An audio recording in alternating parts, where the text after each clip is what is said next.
can't believe it. My husband kicked me out for going out with my friend on a Friday night. Great things do come to an end.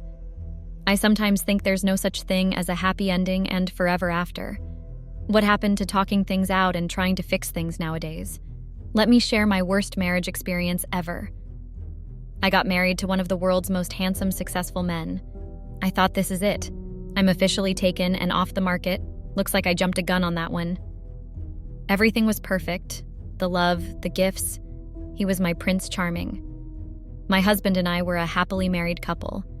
We had been together for several years, building a life filled with love, trust, and mutual respect. However, like any relationship, we occasionally faced challenges that tested our bond. We had our fair share of ups and downs, but what I can tell you is that my relationship, or must I say my marriage with my husband, went through a very tough time whereby one decided to kick another one out just because I wanted to feel myself again. I know I should have communicated that with my husband, but I had tried several times.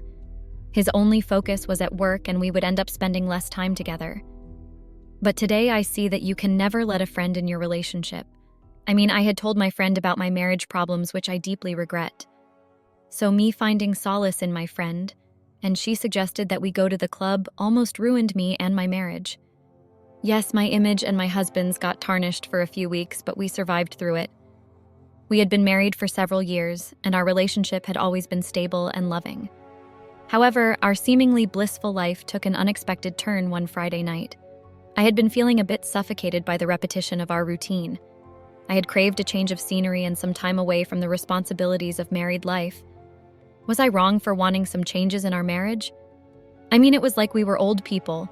Well, he was old since he was almost in his 40s, but I was still young, and I wanted to do what young people like me do and experience things, I shouldn't have listened to my friend.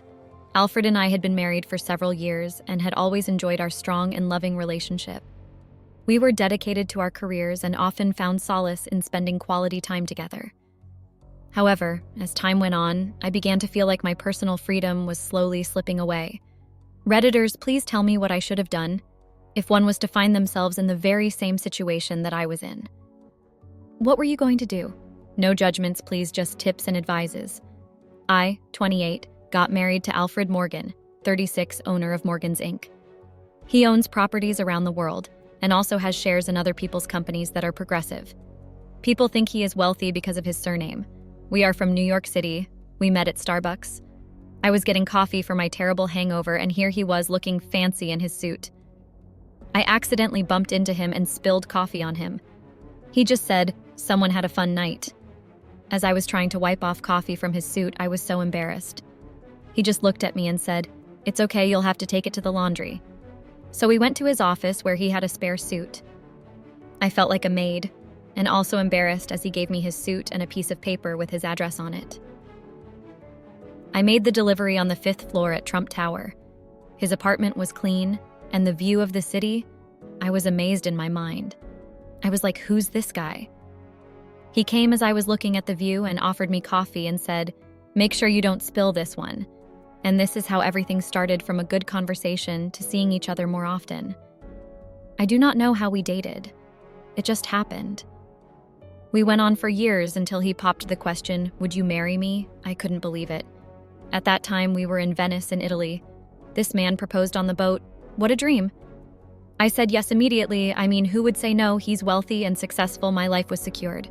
My husband and I were the perfect match. He was a loving and caring man who worked hard to provide for his family, and he was a very handsome, kind-hearted man who took care of his home and loved me as his wife dearly. Our wedding wasn't exclusive. We had family and friends over only. I was finally off the market and married to the most successful man. I didn't once think of the code and conduct that comes with this marriage. I literally forgot I was marrying a high-value man. Alfred respected his reputation and image. He was very strict when it comes to how you hold yourself and how you appear in public. You have to always be holding yourself up high and make sure to wear decent clothing. I respected all his rules and made sure to follow them. I didn't do that to maybe please him or whatever, but I did it because I loved my husband, and I wouldn't want to be the one to ruin his image and reputation. But to tell you the truth, as years passed, I was slowly getting bored in my marriage. I felt like I was in a cage and I was cuffed like a wild and dangerous animal. Everything I did it to make Alfred happy and didn't think about my own happiness. I was like a submissive priest's wife who would always make sure not to ever do something that would make people question my husband's image and reputation. I couldn't handle it any longer as it had become too much for me. Alfred was always busy to the point that he would spend time with me maybe 2 times a month, if not less. He was always on the road, traveling to meetings, conferences, etc. I would go with him to some of his trips, but the more I went to them with him, I realized that those kinds of events were not really the cup of tea that I would drink. They were too serious, and some of Alfred's associates were intimidating and scary. So I was not comfortable on his trips. The only thing I would enjoy was spending time with him and shopping. I addressed his trip's comfortability to Alfred, and luckily he didn't have a problem with me staying behind while he attended them. What I really loved about my husband is that he was really understanding and somehow a very good listener. He doesn't go all Judge Judy or Dr. Phil on you just because you had confided in him. He would always tell you the truth that you will need to know. He was a straightforward person and never sugarcoated. So one Friday night, I had been longing for some action. I was bored in the house. Over the time that I would spend in the house, it somehow became too big for me. So that Friday, I had called my friend Emily, female, 28.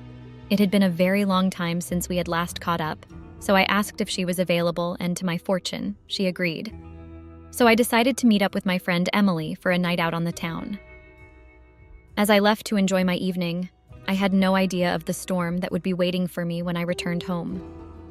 Unknown to me, Alfred had been dealing with his own insecurities and fears of losing the spark in our relationship. And he had gone to some business conference that was supposed to take the whole weekend. I had expected him on Sunday late or Monday morning since he had gone to another country. Little did I know that I should have expected the unexpected, the surprise. Alfred had developed a tendency to overanalyze every situation, leading to a heightened sense of jealousy lately. So before he went to the conference, we had an altercation, a very heated one at that. Well, I had addressed my issue of being bored in the house and that I needed to find myself and live like my age mates again. I also told him that I felt like I was in prison because I couldn't do anything that I loved just because I was protecting his image and reputation. I did not sign up to be the house's built-in furniture or his lap rat. After my confession, it was like I had poured petroleum in an already blazing fire. So Emily suggested that we visit the club, since I had complained of being always cooped up in the house with nothing to do except for doing house chores and checking if my hair salon and spa was going well. Over the years, I had opened a hair salon and spa to secure my future just in case Alfred was to change on me. So as Emily and I were in the club, we had a lot of fun that night. I had informed Alfred about my plans, expecting him to understand and support me like he always does when I tell him about our future, or my future goals. We drank like fishes drinking water.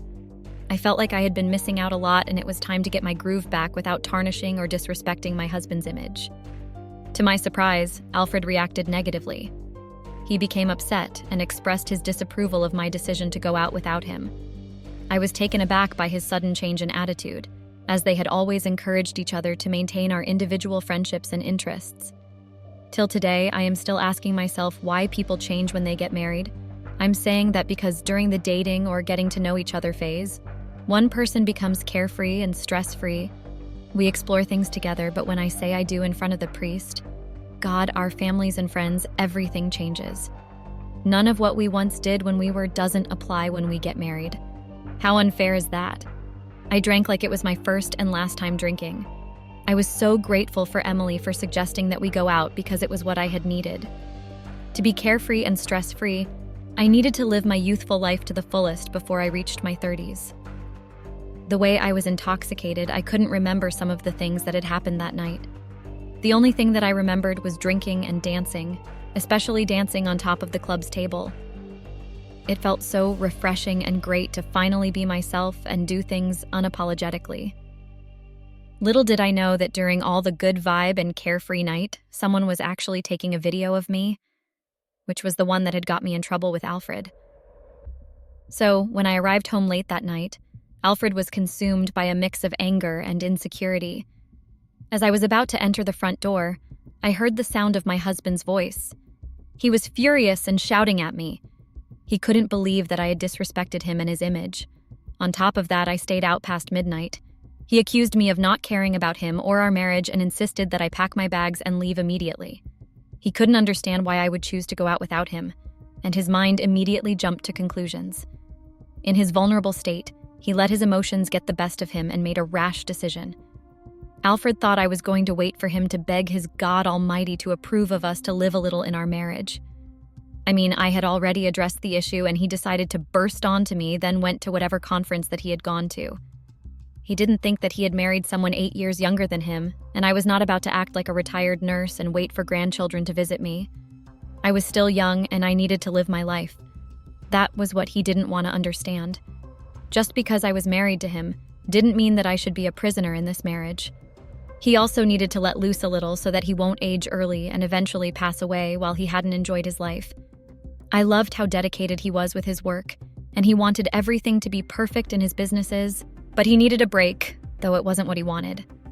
I didn't like the fact that he was too attached with his work to a point that he would forget that he had a life to live. Alfred confronted me about my night out, accusing me of betraying our trust and disrespecting our relationship, his reputation, and the vows I had made in front of our friends and family. I didn't understand what he was talking about at first, as I didn't think that I had disrespected anything in our marriage. I tried explaining to him that I had gone with Emily, and I did nothing wrong that would ruin our marriage's image and vows. As I kept explaining and apologizing, he decided to show me a video of me dancing on top of the table and the part where I was dancing with some random guy. Mind you, I didn't even remember dancing with that guy, and Emily was not even showing on the video. Which made me look like a liar and a deceiver. I tried cracking my head on why Emily didn't appear on the video and who would have taken the video and posted it. Alfred and I argued about it, with me trying to clarify everything to him, but he wouldn't listen to anything that I was saying. In the heat of the moment, he made the impulsive choice to kick me out. At first, I just laughed at him and asked why he was kicking me out. I was taken aback by Alfred's extreme reaction. I pleaded for understanding and forgiveness. I explained that I simply wanted a break from our routine, seeking some individuality and time with friends. However, my words fell on deaf ears as Alfred, fueled by his own insecurities, refused to listen. I thought he was joking and he was making a decision because of anger, so I didn't take him seriously. Up until he went upstairs and came back with the suitcase that had my clothes. That was when I saw that he was actually serious about kicking me out. I was unable to comprehend my innocent intentions. He literally told me that he had thought I was a good lady who held herself in high regard, but he had thought wrong because I had shown him that I was like all the other women who had no morals and self-respect. I felt humiliated, belittled, and disrespected by his words. They were like a sword in my heart, and it was hurting so much. Devastated and confused, I found myself in a state of desperation. I reached out to friends and family, seeking guidance and support, but it became clear to me that our relationship had been strained by a lack of communication and understanding. In the several years of my marriage with Alfred, I had noticed that communication was the only thing that was lacking. We made our decisions without discussing them with each other as a married couple. We didn't know how to express ourselves and our true feelings and desires without shouting at each other because of the disagreements. Over the next few days, my husband and I had time to reflect on our actions and emotions. We both realized that our strong reactions had stemmed from deeper issues within our relationship. I understood that Alfred's reaction was rooted in his own fears of losing me or feeling left out. Alfred, on the other hand, realized that his response had been an overreaction and that he needed to communicate his concerns more effectively. I had or have my own life and future desires. Alfred has his own also, but we never really discussed everything in a civilized manner like married people. Every time when we would try to address our issues calmly, one of us would find a way to disagree with what the other person was suggesting. Our marriage was too much on keeping my husband's image and reputation. It was like I was the face of our marriage, so he would get respect from his associates. So if I were to do something ungodly and disrespectful, like that club video, his reputation and image would be on the line. Tempers flared and emotions ran high as Alfred and I engaged in a series of heated arguments. The trust that once bound us seemed to crumble, and our relationship teetered on the edge. I came to realize that my attempt to teach Alfred a lesson had backfired, leaving both of us feeling hurt and lost. The way I was so heartbroken, even the blind man would feel that I was going through the most. I mean, I had never imagined that a simple night out with my old friend would lead to this. Tears streamed down my face as I picked my bags and left the house that had been my home for so many years. After all the kicking and screaming that I did, I eventually decided to honor Alfred's decision and moved out. The following morning, I returned home, my parents' house, to a tense and hostile environment. My parents didn't want me to leave my marriage and move back home without fighting for it. I felt like there was nothing to fight for because Alfred had already made his decision, so I had to respect it. I know that I had hurt Alfred by my actions. He felt betrayed and disrespected. He believed that my decision to go out without his consent was a clear indication of her lack of commitment to their marriage. The first week without him felt like a decade without my other half. It was like my heart was ripped off my chest and I was suffocating. I couldn't live without Alfred. I had never thought my desire to explore myself and be myself would actually put me in a situation whereby I would feel lost and unable to even check on my own business. I missed Alfred so much. I had gone back home. My parents were not pleased by agreeing to leave my marital home and come back home. They believed that Alfred and I had a chance to solve every issue that we had. Days and days passed. My life had taken a very huge turn, a very bad turn within a blink of an eye. My life was like a road with deep and dangerous potholes, and I was a car that had no gas. Its goal was to reach the petrol station to fill the petrol, but it got into that deep and dangerous pothole that damaged all the tires of the car. Well, that was me. I was the damaged car. I was depressed and kept asking myself if I was wrong by going outside my marriage to have fun, not with any male friend, but with the person I had thought was a friend, Emily. In the weeks that followed, Alfred and I began attending therapy together, hoping to rebuild the trust and mend the broken bonds. All thanks to Alfred's parents for sitting us down and explaining to us why we needed to fight for our marriage and never let small things take away all the years that we had spent together, and that communication and honesty was the key to successful relationships and marriages. They told us that we should be our own best friends and not depend on people we call friends, especially since we haven't found the person who took a video of me dancing on top of the table in the club. Through open and honest conversations, we started to unravel the underlying issues that had led to our unfortunate situation. After a few weeks of reflection and soul-searching, Alfred and I decided to just have an open and honest conversation. We acknowledged our mistakes, expressed feelings, and listened to each other's perspectives. Through this heartfelt conversation, they were able to rebuild their trust and find a way forward. With time, patience, and a newfound commitment to each other, my husband and I were able to heal and mend our relationship. We even learned the importance of clear communication, trust, and allowing each other the space to grow as individuals while maintaining our love and commitment as a couple. I somehow understood the importance of communication, compromise, and empathizing with my partner's feelings. Realizing the gravity of the situation, I had decided or suggested seeking professional help. I reached out to a couples therapist who specialized in communication and trust building. Through therapy, both my husband, and I were able to express our feelings and fears in a safe and controlled environment. Determined to mend our relationship, I initiated open and honest conversations with Alfred, expressing my deep regret and willingness to work things out. Over time, we slowly rebuilt the trust and understanding that had been shattered. Through therapy and self-reflection, both Alfred and I learned valuable lessons about the importance of compromise, effective communication, and the need for personal growth within a relationship. We actually recognized that change requires effort from both parties and committed to rebuilding a stronger and more resilient bond. As weeks turned into months, Alfred and I worked tirelessly to rebuild our relationship. We learned to communicate our needs and fears openly and honestly, recognizing the importance of trust and understanding. Through therapy, we had discovered the underlying issues that had contributed to our current predicament and made a commitment to address them together. Alfred and I had learned a valuable lesson about the importance of communication, understanding, and compromise in a relationship. We eventually realized that while it is essential to maintain individuality, it is equally important to prioritize the needs and feelings of each partner. From that day forward, We made a promise to always support each other's personal growth and cherish the bond we shared. While our journey was far from easy, my husband and I managed to find our way back to each other, armed with a newfound appreciation for our relationship's complexities and a deeper understanding of each other's needs. I have decided to confide in you Redditors so you can advise me. I am stuck in between love and my happiness. I don't know if I did the right thing to fix things with Alfred and compromised my own happiness. Please tell me what you think. Because I love my husband so much, but at the same time, I would sometimes feel like I had let myself down. Like I had failed to fulfill what I wanted and chose to fix my marriage instead of finding my own happiness. Please help.